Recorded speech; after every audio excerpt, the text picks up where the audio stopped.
Lovelies Madurai drop போட்டு so கிளம்ப late night ஆகிடுச்சு. ஓகே, மாட்டுத்தாவணி மார்க்கெட்டுக்குள்ளே போய் நம்ம பழம் வாங்கிட்டு போயிடலாம் அப்படிங்கிற மாதிரி உள்ளே வந்திருந்தோம்.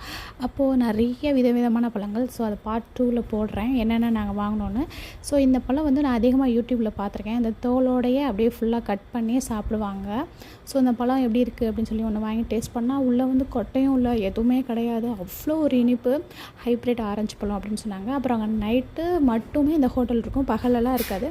அங்கே எப்போயுமே பொங்கல் வந்து எங்களோட ஃபேவரெட்டும், நல்லா சுட சுட அதிகமாக பாசிப்பயிரெலாம் போடாமல் தெளிவாக இருக்கும். பாசிப்பயிறு தனியாக, பொங்கல் அந்த பச்சரிசி தனியாக, தனித்தனியாக இருக்கும். நல்லா டேஸ்ட்டாக ஒரு தோசை ஒரு பொங்கல் நாங்கள் 2 பேரும் நல்லா வாங்கி சாப்பிட்டுட்டு சூப்பராக இருந்துச்சு.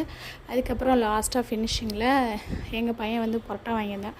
சரி ஓகேன்னு சொல்லிட்டு அவன்கிட்டே கொஞ்சம் வாங்கி சாப்பிட்டுட்டு கிளம்பிட்டோம். ஸோ பார்ட் 2ல் என்னென்ன வாங்கினோம், பழங்களோட ரேட்டு எப்படிலாம் இருக்குது அப்படின்னு போடுறேன். சப்ஸ்கிரைப் பண்ணுங்கள். பாய்.